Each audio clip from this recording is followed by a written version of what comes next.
इस विशाल सत्संग समारोह के पावन मंच पर विराजमान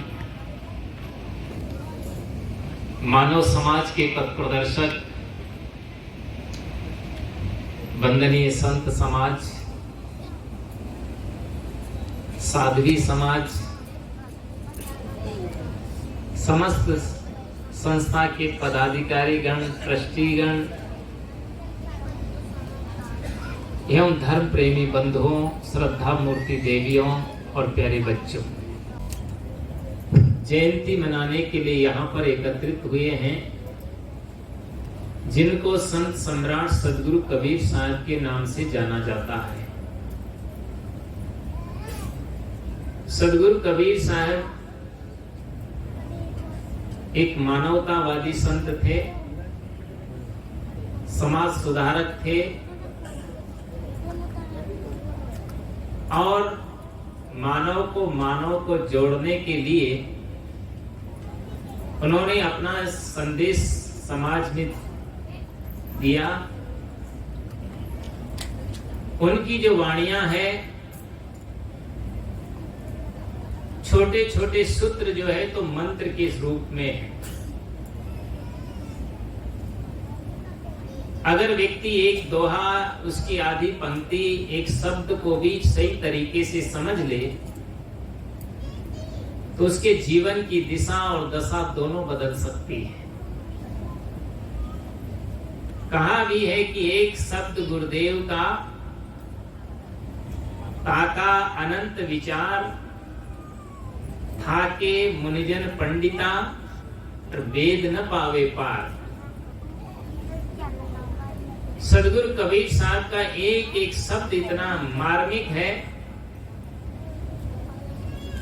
कि आप उसको अच्छी तरह से सुने, पढ़ें, समझें और उसको अपने जीवन में आत्मसात करें तो एक शब्द से ही उसका पूरा जीवन अच्छा बन सकता है।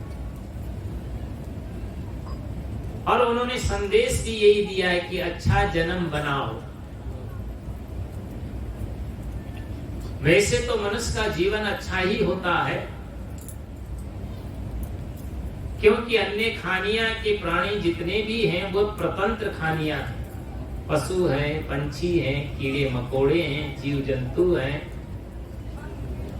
ये सब परवश और प्रतंत्र खानियां के प्राणी हैं।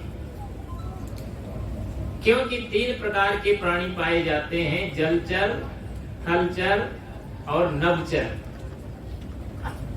जलचर उसे कहा जाता है कि जो जल में विचरण करने वाले प्राणी हैं उनको जलचर कहा जाता है। जो थल में विचरण करता है उसको थलचर प्राणी कहा जाता है। और तीसरे नभचर, जो आकाश में विचरण करने वाले प्राणी है, उसको नभचर कहा जाता है। लेकिन मनुष्य ऐसा प्राणी है कि वो जल में भी विचरण कर लेता है, थल में भी विचरण कर रहा है और आज तो आकाश में भी विचरण कर रहा है। क्यों? क्योंकि मनुष्य एक बुद्धिमान प्राणी है। अगर वो अपनी बुद्धि का सही उपयोग कर लेता है, सही दिशा की ओर लगाता है, तो उसका जीवन अच्छा बन जाता है। अगर वो अपनी बुद्धि को गलत दिशा की ओर लगा देता है, अपनी शक्ति का दुरुपयोग करने लग जाता है, तो वही शैतान बन जाता है। अगर व्यक्ति जो है तो सही दिशा की ओर कार्य करता है, समाज के कल्याण का काम करता है, भलाई का काम करता है, परोपकार का काम करता है, सेवा का काम करता है, तो वही व्यक्ति भगवान का रूप ले लेता है। इसलिए जीवन में हमें अच्छा जीवन बनाने के लिए कबीर साहब ने संदेश दिया है। अच्छा जन्म कैसे बनेगा? अच्छा जीवन कैसे बनेगा?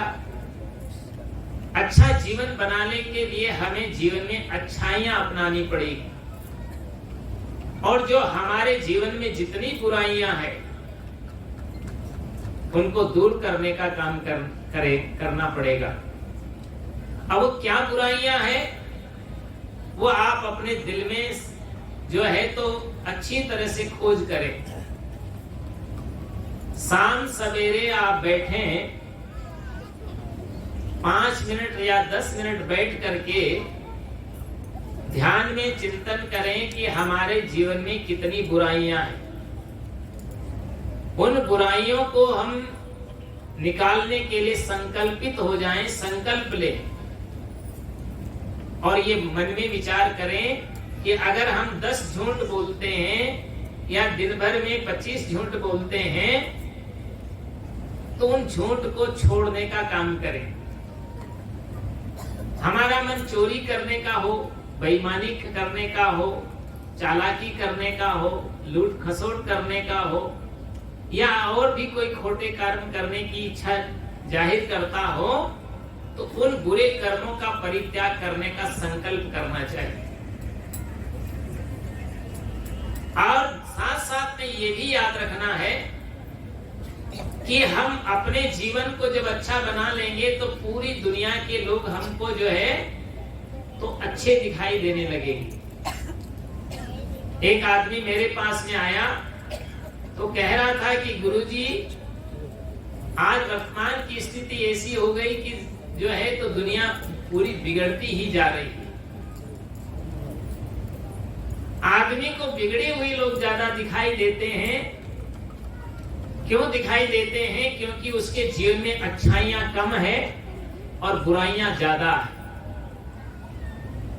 इसीलिए कहावत बन गई कि जैसी दृष्टि वैसी सृष्टि। इसलिए हमारी दृष्टि बिल्कुल क्लियर होनी चाहिए, बिल्कुल साफ होना चाहिए। और जिसकी दृष्टि साफ होती है तो वास्तविक आप ये समझ लीजिए कि आपके जीवन में जितनी भी बुराइयां हैं वो धीरे धीरे निकलना प्रारंभ हो जाएगी।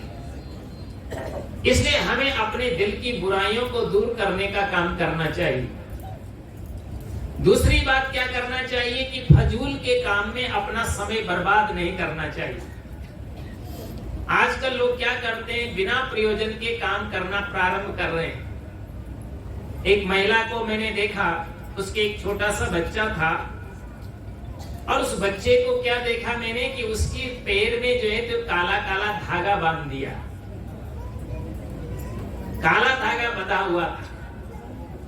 मैंने उससे पूछा कि भाई ये धागा क्यों बांध दिया इस बच्चे के पैर में? तो क्या कहती है कि बोला और बांधते थे जो मैंने भी बांध दिया।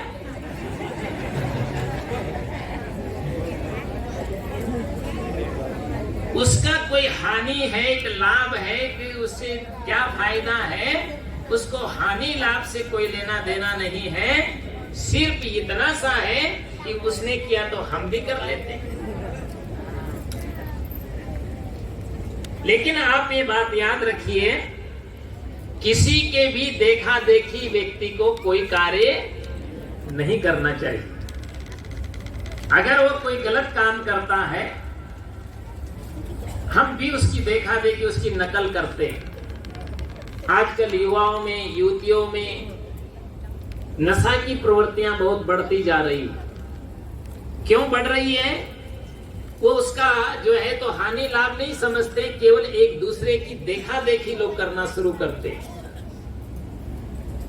लेकिन आपको पता है कि आप दूसरे की नकल करेंगे तो तुम्हारी अकल भी खो जाएगी, और अकल तो जाएगी जो जाएगी, तुम्हारी संपत्ति, संपदा और परिवार भी तहस-नहस हो जाएगा। इसलिए एक दूसरे का कभी जो है तो व्यक्ति को नकल नहीं करना चाहिए। लेकिन यहाँ की परंपरा कैसी रही है, कभी गति संसार की ज्यों गाडर की ठाट, और एक पड़ा जो गाड़ में तो सबे गाड़ में जात। जैसे कोई भेड़ों का झुंड है, अगर एक भेड़ गड्ढे में पड़ जाती है, कीचड़ में पड़ जाती है, उससे पार होती है तो सब भेड़े उधर ही निकलती, उसी में जाकर के से ही पार करती। लेकिन जो कोई समझदार होती है तो वो बच जाती है, तो कीचड़ से, झंझट से, परेशानी से बच जाती। हमें भी अपने जीवन में बुराइयों से बचने का संकल्प मन में बनाना चाहिए। दूसरी बात है कि व्यक्ति को किसी को हाथ वाथ भी नहीं दिखाना चाहिए। क्यों नहीं दिखाना चाहिए? कई बार लोग हमारे पास में आते हैं। अभी कुछ दिन पहले एक महिला हमारे पास में आई तो कह रही थी कि मेरे तो डाकण लागी।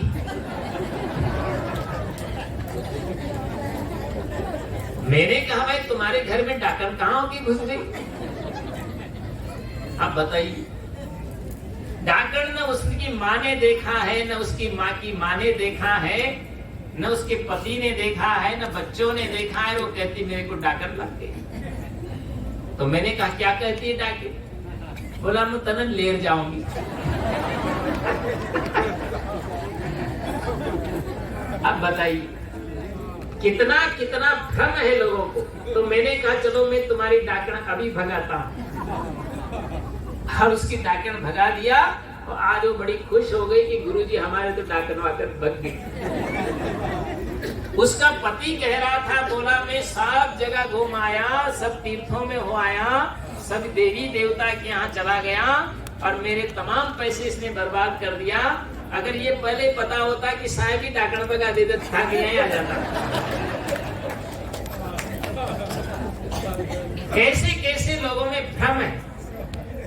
कबीर साहब कहते हैं ये भ्रमभूत सकल जग खाया, जिन जिन पूजा तेज हराया, अंडन पिंडन प्राणन देही, कोटि कोटि जीव कौतुक देही, बकरी मुर्गी कीन्यो छेवा, आगल जन तुम अवसर लेवा, कहे कबीर सुनो नर लोई, और भूतवा के पुजले भूतवा होई। ये भ्रम जितना लोग पालते हैं उतने ही लोगों के वो भ्रम चिपकता है। आप लोगों को ये बात पता है कि कोई व्यक्ति आपके दरवाजे पर आया और आप उसका सत्कार करोगे, सम्मान करोगे, अच्छा खिलाओगे, अच्छा पिलाओगे, तो वो बार बार आएगा कि नहीं आएगा? अगर वो आपके दरवाजे पर आया और आपने उसका सत्कार ही नहीं किया तो फिर लौट के आएगा? अगर आप उससे बोलते ही नहीं हैं तो आपके दरवाजे पर दोबारा लौट करके वो नहीं आएगा। जो लोग भ्रम की पूजा करते हैं, भ्रांतियों में अटके रहते हैं और उसी की उपासना में रात दिन लगे रहते हैं, तो आप समझिए कि जब आप सत्कार ही कर रहे हैं तो आपके मन में तो भ्रम अपने आप ही समा जाता है। इसलिए हर व्यक्ति को भ्रम से ऊपर उठने की आवश्यकता है। इसलिए आप याद रखिए कि आपको न किसी से हाथ दिखाना है। हर व्यक्ति का हाथ जो है तो बलवान होता है, सशक्त होता है, और हाथ को कर कहते हैं, और कर्म से की हुई क्रियाएं वास्तविक में कर्म बनते हैं, और कर्म का प्रतिफल हर व्यक्ति को भोगना भी पड़ता है। ये पक्की बात समझ लीजिए। आपको पता है, आपको जानकारी भी है और आपने सुना भी है कि जब जानकी जी का विवाह हुआ था तो जानकी जी का विवाह जब लग्न मुहूर्त शोधन करने का समय आया तो 3 प्रकांड विद्वान आए थे। गुरु वशिष्ठ, विश्वामित्र और शतानंद, तीनों ने मिलकर के जानकी का लग्न मुहूर्त शोधन किया था। लेकिन जिस जानकी का लग्न मुहूर्त शोधन किया उसी जानकी को पता है आपको क्या दशा हुई? कि उनको जो है तो जीवन में सुख और चैन नहीं मिल पाया। जो सीता रघुनाथ बियाई पल एक संचन कीना, उनको भी अपने कर्म के अनुसार कर्म का प्रतिफल भोगना पड़ा है। इसलिए जीवन में याद रखिए कि कर्म करते समय हमें पूरी सावधानी रखनी चाहिए कि हम कहीं खोटे कर्म तो नहीं कर रहे हैं। कबीर साहब कहते हैं अगर किसी से तुम छिपा करके भी करते हो, और नियम है कि आदमी जब कर्म करता है तो छिपा के करता है ना? किससे छिपाता है? दूसरों से छिपाता है। और जब गलत कर्म करने चलता है तो पूर्व पश्चिम उत्तर दक्षिण चारों दिशाओं में देखता है, और चारों दिशाओं में देखने के बाद आदमी गलत कर्म करता है कि कोई देख तो नहीं रहा।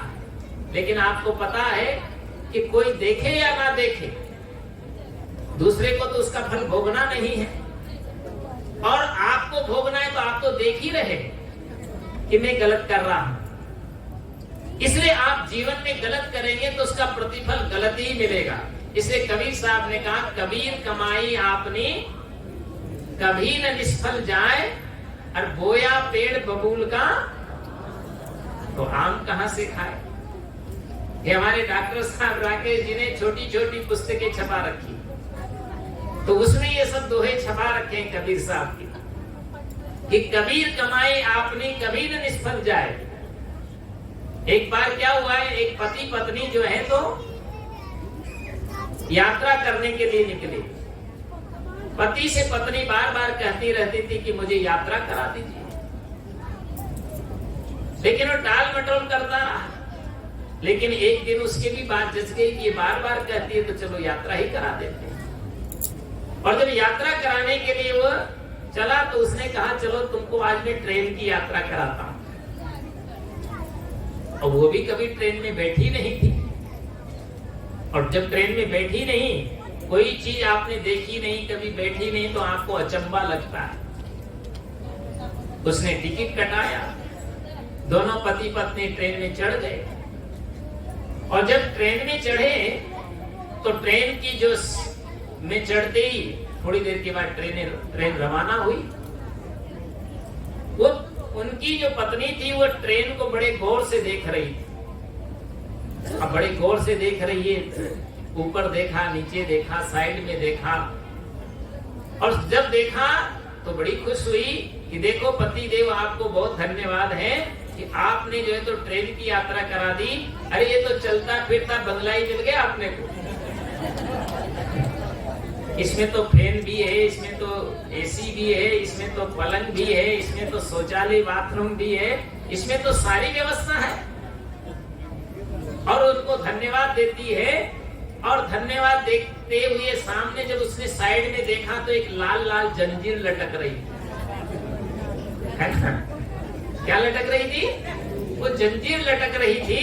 तो उसकी दृष्टि उस पर गई, तो पत्नी ने पति से पूछा कि बोला ये लाल लाल क्या लटक रही है?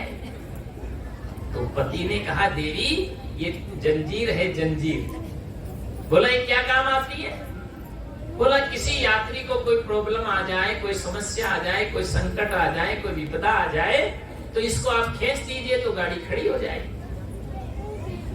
तो उसने कहा अच्छा, इसके खींचने से गाड़ी खड़ी हो जाती? तो बोला हाँ। तो बोला जरा खींच के दिखाओ तो। बोला इसको जरा खींच करके दिखाइए। उसने कहा देवी इसके नीचे लिखा हुआ है कि अगर अनावश्यक इस जंजीर को खींचा जाए तो 500 रुपए जुर्माना और तुमको सेंट्रल जेल की हवा भी खाने का नंबर आ सकता है, इसलिए इसको अनावश्यक नहीं खींचना है। उसने कहा कि नहीं। बोला आपसे एक छोटी सी जंजीर नहीं खींच सकती है तो गृहस्थी की गाड़ी कैसे खींचोगे? जरा खींच के दिखाओ। उसने कहा पैसे देने पड़ेंगे, 500 रुपए देने पड़ेंगे। तो कुछ नारियां होती अपना अलग अकाउंट रखती है ना? तो उसने कहा 500 रुपए की टेंशन क्यों पालते? ये देखो 500 रुपए मेरी जेब में, और 250 तुम अपनी जेब में रख लो। 250 मैं अपनी जेब में रखती हूँ। जब जेब में 500 रुपए मिलेंगे ही नहीं तो लेगा क्या?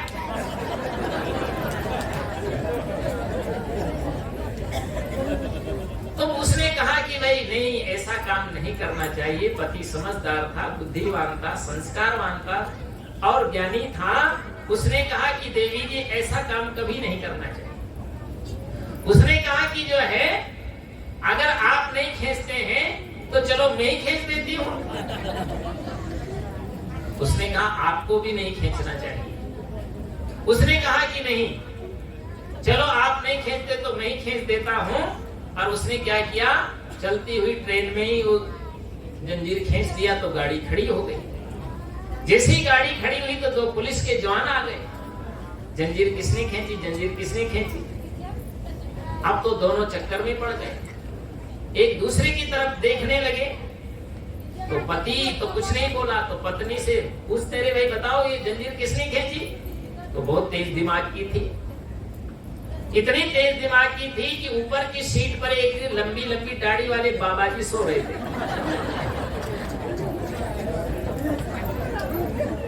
तो लंबी लंबी दाढ़ी वाले बाबा जी सो रहे थे, तो उसने क्या किया, उसने बार फिर पूछा भाई किसने खींची जंजीर?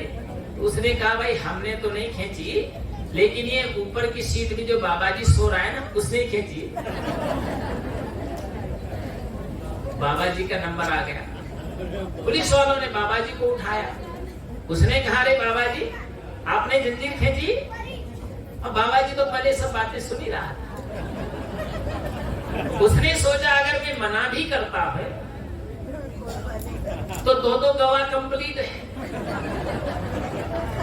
इसलिए हाँ करने में ज्यादा नफा है। बोला, पुलिस वालों ने कहा बाबा जी आपने खींची है? तब उसने कहा भाई जंजीर तो मैंने ही खींची, लेकिन उनको पता नहीं था कि बाबा जी तो माइंडेड होते हैं। जब सारी दुनिया छोड़ करके बाबा जी होते हैं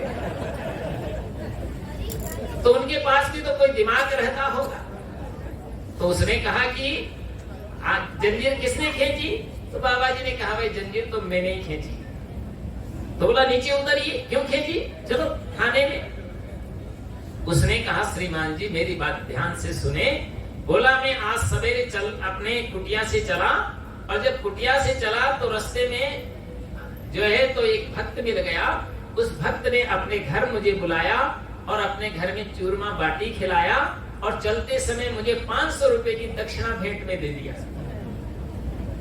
और जैसे ही दक्षिणा मुझे भेंट में दी और उस दक्षिणा को लेकर के मैं ट्रेन में चढ़ा, और जैसे ही ट्रेन में चढ़ा तो 500 रुपए दोनों पति पत्नी ने देख लिया। और दोनों पति पत्नी ने जो है मेरे जो है तो हाथ से वो 500 रुपए छीन लिया। अब 500 रुपए छीन लिया तो अब आप बताओ जंजीर नहीं खींचता तो क्या ट्रेन से कूद के मरता? उन्होंने कहा कि अरे तुमने बाबा जी का रुपया खींच ले लिया, इनका पैसा लौटाओ। उसने कहा हमने कहाँ लिया? तो बाबा जी को तो पहले ही पता था कि 250 इसकी जेब में है, 250 पत्नी के पास है, 250 पति के पास है। और चेक किया तो 250 मिल गए। उन्होंने पुलिस वालों ने कहा बाबा जी का 500 रुपए लौटा दो और सेंट्रल जेल में चलो। और आखिर में उनको जेल जाने का नंबर आ गया। जब जेल में पहुंचे तो पत्नी से पति ने कहा कि देवी मैंने कहा था कि अनावश्यक जंजीर नहीं खींचना चाहिए, लेकिन वो अपने मन को नहीं रोक पाई, अपने मन को कंट्रोल नहीं कर पाई, और भावुकता में आकर उसने गलत कदम उठा दिया। तो उसका परिणाम क्या हुआ कि खुद को भी यातना भोगनी पड़ी और उसके पति को भी साथ में ले डूबी। जिंदगी में यही बात याद रखिए, अगर पति उचित बात कहता है तो पत्नी को भी मानना चाहिए, पिता को भी मानना चाहिए, पुत्र को भी मानना चाहिए, भाई को भी मानना चाहिए, माई को भी मानना चाहिए, पत्नी को भी मानना चाहिए, बहन को भी मानना चाहिए, या कोई भी व्यक्ति हो, गुरु और शिष्य भी हो तो भी एक दूसरे की अच्छी बात मानना चाहिए। लेकिन हम अच्छी बातें क्यों नहीं मान पाते हैं? क्योंकि हमारे दिल दिमाग में अहंकार छिपा होता है, और जब अहंकार आदमी का छिपा होता है तो आपको पता है अहंकार आदमी को बर्बाद कर देता है। इसलिए कबीर साहब ने कहा जब मैं था तब हरि नहीं, अब हरि है मैं नाय, और प्रेम गली अति सांकरी, जामे दो न समाए। अगर आप हरि को पाना चाहते हो, आनंद पाना चाहते हो, शांति पाना चाहते हो, साहिब को पाना चाहते हो, तो आपको क्या करना पड़ेगा कि अपने अहंकार को मिटाना पड़ेगा, अहंकार को दूर करना पड़ेगा। जब आपका जीवन अहंकार शून्य हो जाएगा, आपके दिल में विनम्रता आ जाएगी, करुणा आ जाएगी, प्रेम आ जाएगा, उदारता जगेगी, सेवा भावना पैदा होगी, तो आपके जीवन में आनंद और शांति आपको घर बैठे ही मिल जाएगी। इसलिए जीवन में ये बात याद रखना है कि हमें अहंकार का परित्याग करना है। और अहंकार जब आदमी को आता है तो उसके बाद क्या होता है, उसके अंदर क्रोध भी आता है, और क्रोध जब आता है तो वो हिताहित नहीं समझ पाता। इसलिए हम सभी को चाहिए कि अहंकार शून्य बने, क्रोध का परित्याग करें, हिंसा से बचे और किसी भी व्यक्ति से द्वेषता न रखें। सब प्राणी अपने हैं और दूसरों को भी जो है अपना समझ करके और दूसरे के प्रति सेवा की भावना आपके दिल में पैदा होनी चाहिए। इसलिए कबीर साहब कहते हैं कि तन से भी सेवा करिए, धन से भी सेवा करिए, मन से भी सेवा करिए, वाणी से भी सेवा करिए और कर्म से भी सेवा करिए। क्योंकि सेवा करने का अवसर हमें आज प्राप्त हुआ है, तो हम सेवावान बने, गुणवान बने, बलवान बने, बुद्धिमान बने, विवेकवान बने और साथ साथ में संस्कारवान भी बने। जब ये बातें अपने जीवन में आएगी तो आप इस बात को अच्छी तरह से समझने की कोशिश करें, तो हम अपना जीवन को बढ़िया बनाने का काम करें। आज सदगुरु कबीर साहब के जो जयंती समारोह पर हम सबको यही संकल्प लेना है कि हम अपने जीवन को अच्छा बनाने का संकल्प लेने के लिए यहाँ आए। और अच्छा जीवन जब आपका बन जाएगा तो आपके जीवन में सुख, शांति और आनंद की अनुभूति होगी। लेकिन हमने क्या किया, अपने जीवन को, हीरा को जो है तो कंकर समझ करके इसको बर्बाद करने में लगा दिया। इसलिए कबीर साहब का जो भजन है कि तूने हीरा सो जन्म गमायो, भजन बिन बावरे। इसलिए हमें भजन भी करना चाहिए। हम भोजन तो करते ही हैं, लेकिन साथ साथ में हमें भजन में भी मन लगाना चाहिए, ध्यान भी करना चाहिए, सत्संग भी करना चाहिए, स्वाध्याय भी करना चाहिए और साथ साथ में आत्मचिंतन भी करना चाहिए। जब हम आत्मचिंतन में डूबेंगे तो हमारी सारी चिंताएं समाप्त हो जाएगी। आज वर्तमान में लोग चिंता में बहुत परेशान हैं। जिसको देखो वो चिंतित है, भयभीत है। क्यों है? क्योंकि उसके मन में अनिश्चितता है। इसलिए हम चिंता को छोड़ें और जो चिंता को छोड़ देता है वही सच्चा सम्राट होता है। इसलिए कबीर साहब ने कहा, चाह गई चिंता मिटी, मनवा बेपरवाह, और जिनको कुछ नहीं चाहिए सोई सांसार। वो सम्राटों का भी सम्राट बन जाता है। इसलिए हम सभी को इस बात को अच्छी तरह से समझने की कोशिश करना चाहिए और अपने जीवन को अच्छा बनाने का काम करना चाहिए। कौवे का चाल चलन छोड़ करके और हंस के समान अपने जीवन को बनाने का काम करना चाहिए। तो आज इस सदगुरु कबीर जयंती महोत्सव के अवसर पर आप सब लोग यहाँ पर पधारे हैं और विभिन्न संतों के द्वारा आपने बहुत सुंदर विचार श्रवण किए हैं। उन विचारों को आप अपने जीवन में आत्मसात करें और कबीर साहब के भजन और उनके दोहे गुनगुनाते रहें। अगर किसी के पास में पुस्तकें नहीं है तो यहाँ से जो है एक डॉक्टर साहब ने